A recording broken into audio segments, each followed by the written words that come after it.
My wife of 19 years told me about her friend setting her up on a blind date. She had a girls' night out with her friend Tanisha. Tanisha set her up apparently with a guy that she had slept with a few weeks earlier. Tanisha was hooking up with someone else and set my wife up with the past hookup. My wife went out at 7 p.m. and came home at 3 a.m. The confession came completely out of the blue. She said she was sorry and wanted to work on our marriage, waterworks, and begging for forgiveness.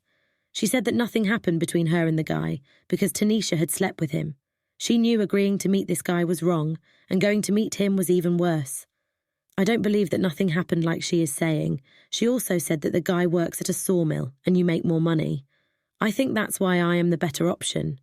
Basically, she was confessing to actively trying to replace me. If she could find someone with a better paying job, this post would be much different.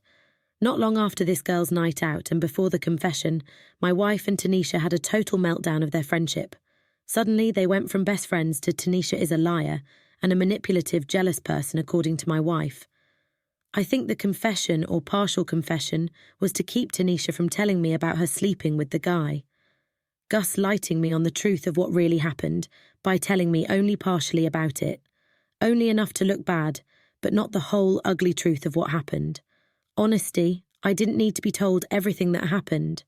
The holes in the story were too big. Little coincidences that occurred around that time put everything in perfect focus. When she told me about it, I lost all feeling for her. I just went numb and didn't even get angry. I'm done. Just working on my exit strategy at this point. Getting financials in order, a place to move into, etc. It really sucks that she would be willing to throw away 19 years of marriage with no regard for anything, including our 2 children. Update. She's in full-blown panic mode, recently diagnosed with an autoimmune disorder where her white blood cells are attacking her lungs. This causes asthma attacks that normal medication can't correct. The only drug on the market that controls the condition has a copay of $13,000 after her Medicaid. If I didn't have really good health insurance through my employment, there isn't any possibility of her being able to afford it.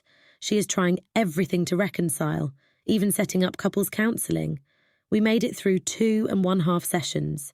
Explains why she came clean on partial truth and wants to fix things. Counselling went the way I figured it would. Every session was all about everything I had done wrong ever, including my working 50 hours each week to make ends meet because she has partial disability and doesn't work. I'm not saying that I'm perfect by any stretch of the imagination. Everything was brought up, including our 2 children.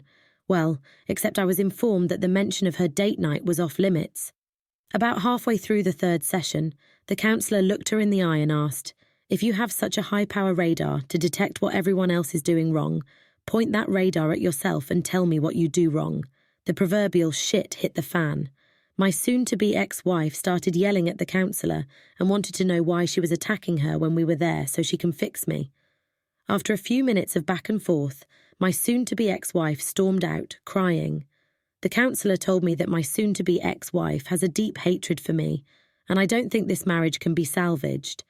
Basically, my response was, yup and nope. I informed the counsellor that I appreciated her time and we wouldn't be back. She offered me individual counselling.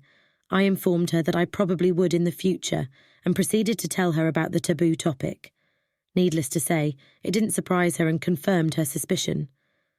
Needless to say, the entire trip back to the house was about what a quack the therapist was. I've basically been on autopilot when I'm at the house. I refer to it as the house because it isn't a home anymore. I've moved into the spare bedroom. As far as I'm concerned, I may be married, but I no longer have a wife. If she didn't need good medical insurance coverage, she would still be on the hunt.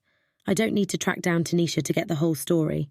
I live in a small community of less than 900 people. I commute to work in a bigger city daily. Monday of this week, while at the only grocery store in the community, guess who ran into my soon-to-be ex-wife? It was none other than the blind date guy. Small towns, right? It was bound to happen. I was at the end of the aisle when he walked up to her. He's a small guy, maybe 59 and 150 pounds. She had her back to me and didn't realise where I was. He asked her out again, right in front of me. She did decline, though. That's when I walked up. I asked her if he was the guy she went out with about 2 months ago. He asked, "What's it to me?" I backed him up against the shelves and told him that I've been her husband for 19 years. I thought he was going to soil himself. I'm 62 and 250 pounds and muscular.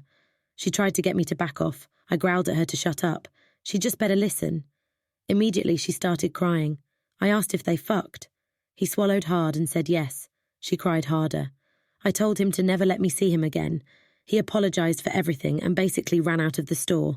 Her affair partner outed her by being in the wrong place at exactly the perfect time. If it hadn't been him, I would have eventually run into Tanisha to get the story. Needless to say, most of the time I'm on autopilot. It's as if all emotion is gone. I have to fake happiness while I'm with my children. I don't know if it is an emotional self-defense mechanism to keep things from falling further apart. I know I should be in some kind of distress over this. One day it's going to hit hard.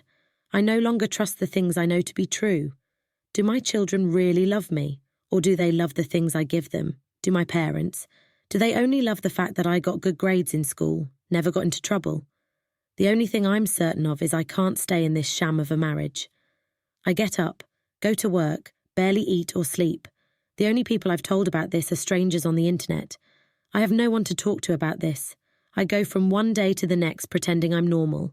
Maybe my soon-to-be ex-wife was right. The therapist does need to fix me. Just a quick reminder to hit the subscribe button. I really appreciate it. It helps me a lot. Now moving on to our second story. My wife is cheating with my co-worker.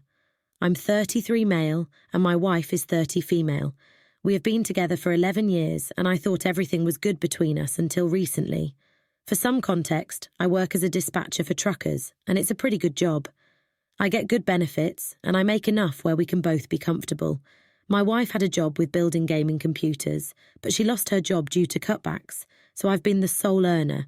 I've been picking up a lot of hours and one day my car battery died on me, so I had my wife take me to work. When we made it to the parking lot, I saw my co-worker, Andrew. I waved at him and he walked over to say hello, and that's when I introduced him to my wife. She got the car to shake his hand and he looked at me and said, "You never told me that your wife was so beautiful." She blushed and I laughed, not thinking about it, saying, "Yeah, I'm lucky to have her." And then we both walked into work after I kissed my wife goodbye. A few days later, I got my car good and running, so I've been going to work like normal. During lunch, I couldn't help but notice my wife's car in the parking lot, so I walked towards it and saw her and Andrew talking and eating lunch in her car. I got upset but kept it cool and knocked on her window. She opened the door and said, "Oh, I forgot to tell you that I and Andrew were having lunch today together." Then Andrew said, "I hope you are not angry." I took a deep breath and said no, and I turned around and walked to the car. Because if I said anything else, it was going to start an argument, but I can feel my wife getting frustrated because I walk away like that. Later that day, when I got home, she blew up one, saying that I embarrassed her in front of Andrew. I said, "Why do you even care? And when did you even start hanging out with him?" She said, "I'm a grown-ass woman, and I don't have to tell you shit and then walk off." Since then, she has been distant, and I notice she's been on her phone, more calling and texting her friends. I just know that it's Andrew, but I don't want to accuse her. Then I'm wrong and I look like an asshole, but at the same time I want to say something. I don't know what to do. Update. I talked to my friend and he gave me an Apple AirTag.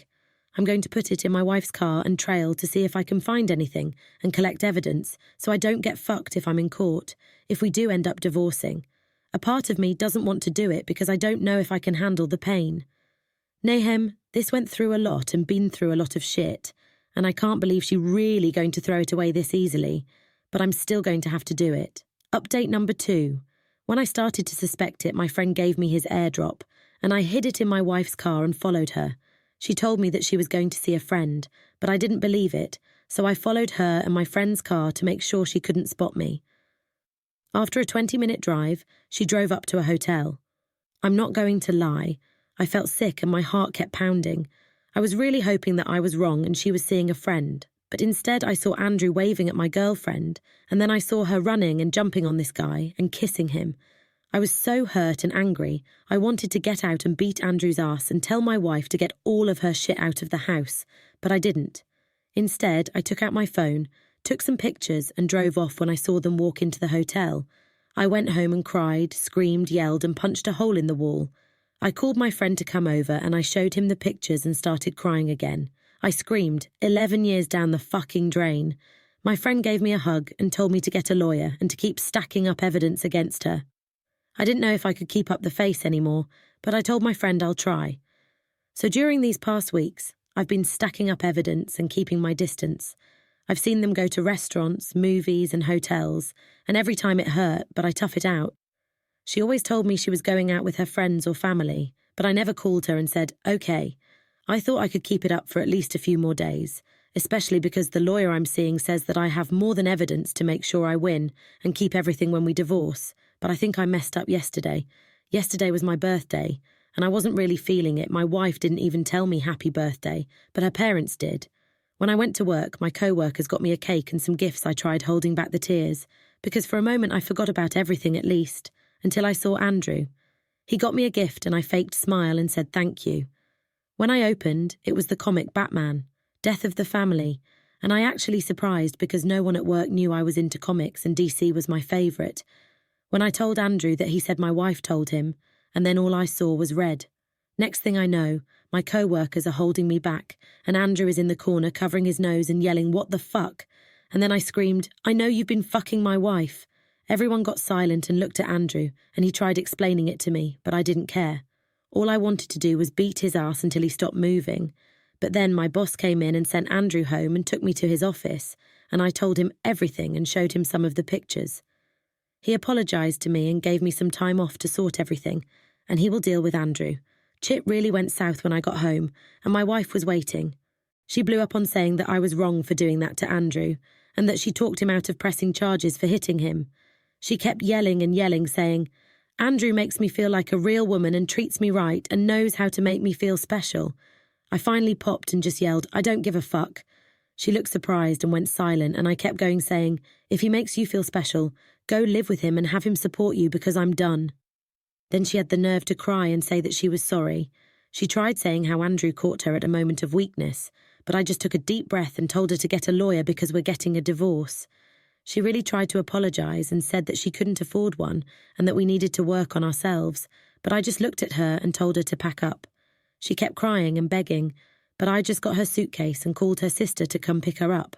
She locked herself in the bathroom, saying she won't come out until I was willing to work things out with her. I kept telling her that I didn't want to work anything out and that we needed space because when I saw her, I felt angry and hurt. She finally got out and apologised, and then she packed her shit and waited outside for her sister. Now I'm finally in the house alone and I can't stop crying. I feel so many things and I just don't know anymore. Sorry if I was all over the place with my post. I'm just feeling horrible and emotional, but I am planning on seeing a therapist soon. I'll definitely update everyone once all this blows over. I'd like to thank everyone again for the advice and support. This is the last update from the user on this story. There are no further updates as of now. If the user releases an update in the future, I will post it with a part 2, so make sure to subscribe to this channel.